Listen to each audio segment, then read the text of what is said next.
reaction. A lot of people thought this was inevitable at some point. Your reaction to the timing, the choice, and the year total of 4. So I was one of those people who thought it was inevitable eventually he was going to leave Cleveland again. And the reason was when he came and the essay was written by Lee Jenkins and his thoughts were shared there, the one thing he talked about was being patient and that this was home and that he knew it wasn't going to happen overnight. Right. And it made it sound very much like that's where he was going to ride off into the sunset. But he continued to execute one-year deal after one-year deal. And what ended up happening is that now when he signs a longer-term deal, it gives Los Angeles the ability to know what nucleus they're building to. And it gives him and his family the ability to know this is where we will finish the career. And in all likelihood, it's where he's going to try to continue to build his film industry empire as well. And so they know what the future looks like now. When he came to us, you always felt like there was another shoe to drop and you just didn't know quite what it was. And so you had to do everything that you possibly could to win that year's championship. And it made the process much more stunted and less organic than it would have been. But that's the way he wanted it for a reason, which was always foreshadowing that something was coming. You just didn't know where or when. I would certainly think after they won the championship in '16, that kind of put a bow on it. He came back and did what nobody had done in 54 years and knew that that made him golden, you know, in the city of Cleveland forever, you know, and so I think that made leaving easier. And I think for the city of Cleveland, it makes him leaving a second time easier. And I'll tell you the other thing that I think really comes into play there, in addition to the fact that he delivers the only championship in 52 years there, the entire narrative around the city has changed because of what LeBron has done. The businesses around the arena, everything, the density to downtown is different. Literally, the economic engine that LeBron was for that city, there are many, many people that owe a great gratitude and debt to LeBron that didn't necessarily feel that way before. And that includes thousands of children that are part of his foundation that are going to go to college that otherwise might not have had that opportunity. Billy, a lot of people thought one of the foregone conclusions was he won't be first. He didn't want to be the first guy, was the prevailing thought.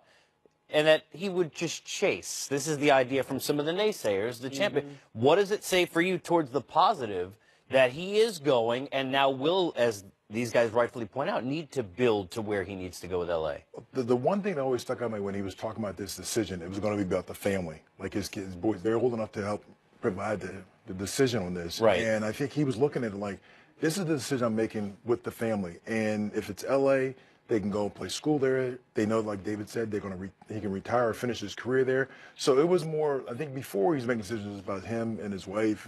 Now it's about the family. And when you have kids and you make decisions, as they get older, you start making those decisions because it affects them, not just you. And to me, that's what it tells me here is that they had a nice family vacation. They flew back, and I think the decision was made, and now they know where they're going to be. And so, like Dave said, he went back to Cleveland, won a championship there, did great things. But I think the biggest thing that LeBron does so much more off the court. He does more than just dribble a basketball, as some people said, you know, they should just stick to. He has impacted the game of basketball there in Cleveland, and now he will go to L.A., and what he didn't do the decision with the TV show, didn't do a magazine, they just put it out. I'm going, you know, this is where I'm going to play, and he thanked the fans. So, to me, this was about a family decision of what's best for LeBron and his family. I want to ask you, just from guys who have been through this process many times, let's talk about the Philly meeting just for a second. Was that, hey, it makes sense to at least listen, but we already kind of know? Because the prevailing thought was he came back, I think he was in the Caribbean, and he might know already. As both of you pointed out when we were together this afternoon, the idea from his camp was they didn't want it to take a long period of time. Do you think Philly ever had a shot here? I think they did have a shot insofar as Rich Paul and LeBron had a few different things that they really cared about. And until the Lakers said yes, they weren't saying yes. And whatever boxes those were that they were checking, let's not kid ourselves. Kentavious Caldwell-Pope's contract was part of those things, right? I mean, let's face it, that was a huge part of the conversation. Until those boxes were checked, Philadelphia was absolutely in the picture. And because Rich Paul has Ben Simmons, he knew all of the good things about the organization. So what that was I have some specific questions that I need to get answers to. And I think once they got to the point where they felt like it still wasn't more compelling than all the other ancillary benefits to Los Angeles, they made a decision. We get a chance to welcome in on the phone one of our Hall of Famers, Isaiah Thomas, kind enough to join us. Zeke, I know how much you respect the game and the person, LeBron James. What's your reaction to the decision, 4 years, 154 with the Lakers? I love it. Not only do I love it, I admire it simply because LeBron James, ever since he's coming to the league, he's the one guy that has truly bet on himself. And we just gave Oscar Robertson the Life Achievement Award. And, this whole free agency is about what Oscar Robertson did. Like we have the Larry Bird rule, we have the Oscar Robertson free agency rule. And LeBron James has used the free agency rule better than anyone has ever since he came into the league. And what that is all about is he bets on himself. He took 1, 2, 3-year deals so he can stay in control of his situation, in control of his destiny, and he got to be free and he can pick and choose and live where he wants to live and play where he wants to play. And I think he set a great example. And you look at a Kevin Durant in terms of what he's doing now, you have a lot of young players who are truly betting on themselves and use the system the way it was meant to be used. So kudos to LeBron and kudos to Oscar Robertson. Zeke, how far away do you think the Lakers are when you look at this roster now? I mean, clearly the question and the biggest question will be Kawhi. Reports are, again, that he wants to play with LeBron, that maybe they've talked. He wants to go to L.A. We know Philly has been involved. I don't know if Pop is going to rush necessarily, Zeke, to go send Kawhi with LeBron to the Lakers. But how far away do you think this group is now when you add LeBron to Luke Walton's bunch? Well, I think they're close, but what LeBron is saying, he's willing to trust Magic Johnson to rebuild the team and rebuild the Lakers. And, he trusts management there. So he's placed a lot of trust in management hands, just as he did when he was in Miami. He placed a lot of trust in Miami's hands in terms of 3-4 year deals, and he signed a 4-year deal with the Lakers. So he believes in what Magic Johnson is saying, and the relationship there is strong. Kawhi Leonard has already said that, regardless of wherever he gets traded to, he's going to only play there for a year, and then he's going to the Lakers. And, you can try to persuade Kawhi to come and stay longer with the team that he signs with or that he gets traded to. But all indications look like it's going to be a LeBron James and a Kawhi Leonard reunion either this year or next year. Yeah, the point being, obviously, which I guess is the hope if you get Kawhi in Philadelphia, is that, Zeke, we had the situation with Paul George. Everybody thought he was a year away from going to the Lakers, ends up feeling comfortable enough to sign and invest himself long-term into the Thunder. So that would be the hope if Philly gets Kawhi. Let me ask you about Lonzo Ball, because I think there was the question of, can he, Zeke, play with Ben Simmons? Ben Simmons, a guy who wants the ball, obviously not a shooter. I don't think we question whether or not Lonzo Ball, a very talented kid, can figure out how to play with LeBron and vice versa. But how do you see the scenario playing out with his other teammate, LeVar Ball of the Lakers? Well, LeBron James, excuse the noise in the background, LeBron James can play with anybody. And his skill set, if you look at the leaders in every statistical category over the last 10, 15 years, he's one of those guys that, is leading in scoring. He's up there in assists. He's up there in rebounds. So he has a well-rounded game. So he is truly the positionless player where you can't put him and pigeonhole him into any position. So he's capable of playing with anyone at any talent level. And what we do know about LeBron James is when he shows up, he has a way of making everyone else better. He elevates everyone else's game. So when you're talking about Lonzo Ball, right, a kid like that getting a chance to be around a LeBron James, a professional like LeBron James, who shows up, who works, who takes care of his body, who knows how to train, who knows how to, be a pro, who knows how to be a champion. But he's getting ready to do for that Laker organization, is just reinstill, the things that Magic Johnson, Kareem Abdul-Jabbar, Jerry West, Will Chamberlain, everybody else who's on that board, Kobe Bryant, James Worthy. He's just getting ready to bring back all those Laker values and champion values that flow to that organization. Zeke, appreciate the time. Thanks for a couple minutes on a big night for LeBron and for the Lakers. Hey, it's a big night for Magic Johnson. My friend, That's I'm true. happy for you, brother. I love you. LeBron, you're cool, but Magic, my man, I'm happy for you, brother. Here's some love and some kisses. Thanks, Zeke. Right. I want to take out on set, and D, I wanted to ask you, I've been wanting to since I talked to Kenny about it. You've covered the game for a long time, seen a lot of different machinations of it. I don't want to, just for a couple of years. Yeah. I think back to, the NFL at one point had the 49ers, the Packers, the Cowboys, and it was who's going to beat the AFC. So we've seen this since. Sure. I don't ever remember. You've got a stacked championship team that's not going anywhere. Regardless of OKC, some of the dysfunction people saw, there's still Paul George and Russell Westbrook to build with. Steven Adams. Houston could have won the whole thing, and the Lakers are just getting started now with LeBron. Do you ever remember such lopsided conferences in your time covering the game? Sure. Mid to late 80s.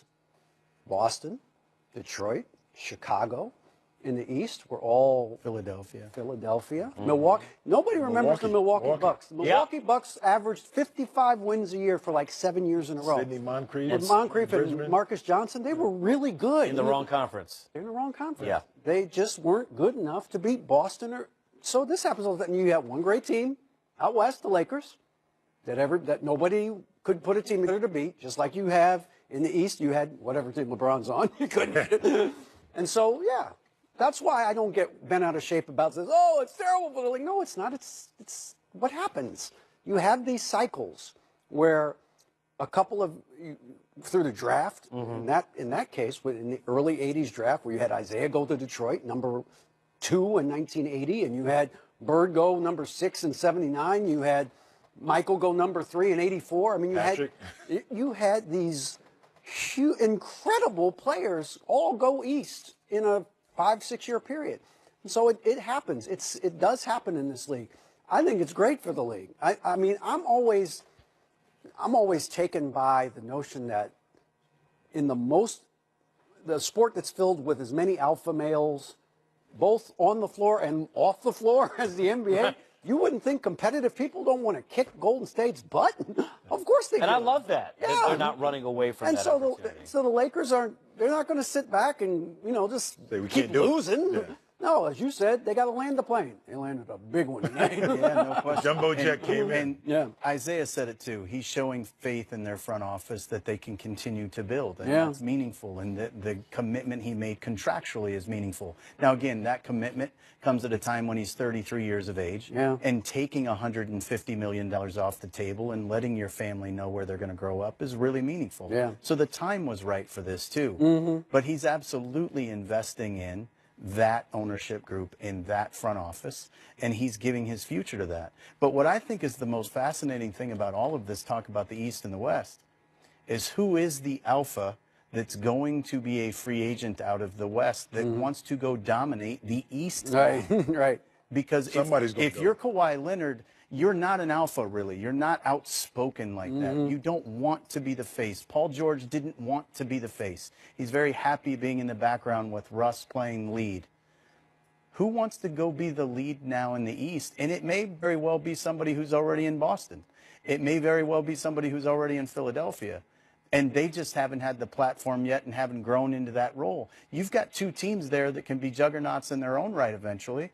And Danny Ainge should get a lot of credit now. He's been mindful, he's been patient, and all he did was put that team in the very best position of any team in basketball from future asset value, while his conference is totally up for grabs. I want to ask you guys on the end about the Kawhi conversations, but let's talk about the money that the Lakers have and talk about that aspect. Eric, take us through this. I mean, really, ever since draft day, we've talked about all the possibilities. Now you can institute LeBron and drag him over there for good.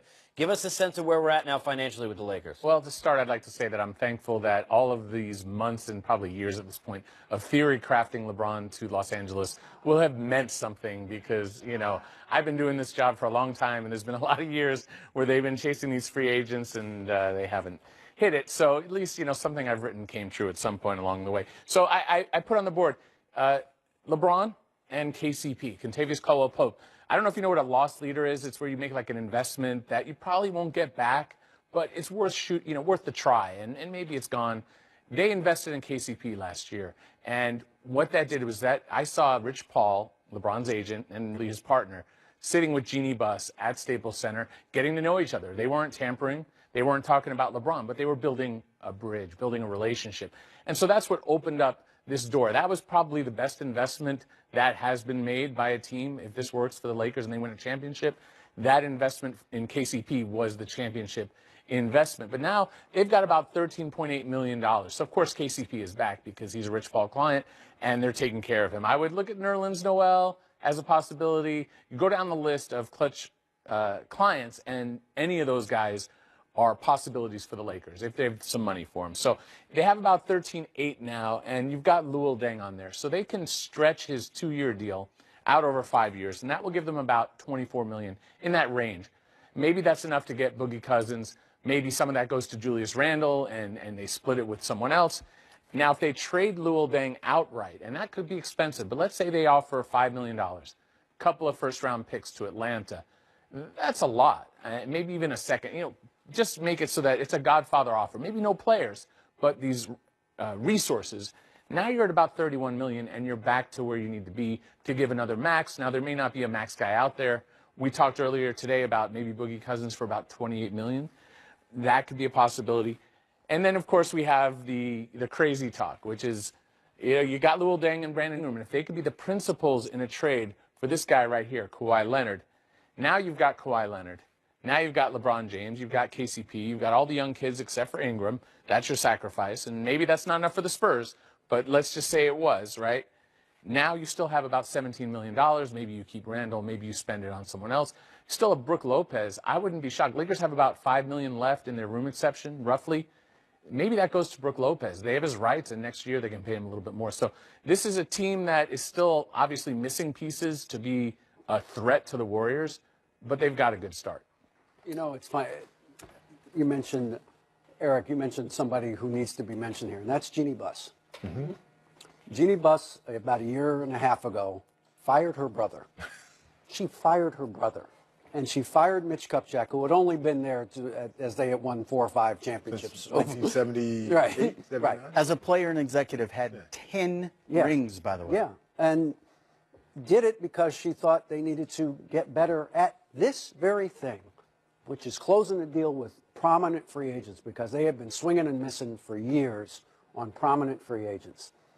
And she hires Magic Johnson and Rob Pelinka, who, while a very successful agent, had never been an executive in any capacity before, to run the team, essentially, and said, I trust you guys to deliver. And she should get an incredible amount of credit for having the guts to do that with one of the most storied franchises in the history of sports. I mean, are there 5 franchises in all of sports that have a bigger name and bigger cachet than the Los Angeles Lakers? There may not be 3. Yeah. Well, and David, to go on that point, she hired them and backed off. And I'm the owner. Yeah. I'm not going to get involved. I'm not going to tell you what to do, Magic. I'm going to hire you. And that's what the great franchises do. They hire their people and let them do their job, and they enjoy being owners and do what the owners should do. But you're right. She endured the frustrations of them losing and not getting free agents.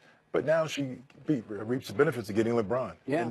And I think it goes to say that now the New York Knicks, the Lakers, these big markets weren't getting those free agents. Now the Lakers, I think it goes with David said, now the Knicks have a lot of money. Brooklyn has a lot of money. Right. Next year, who's going to be the next guy to say, hey, I'm going to go to one of these markets and become that guy? He becomes big market. Yeah. That's why it's cyclical, by the way. Of course. Because the deck gets cleared. Sure. And there's an opportunity there. Forgets. Then you have opportunity. I can be the one to resurrect the New York Knicks. I can be the one to do X, Y, Z. Yeah.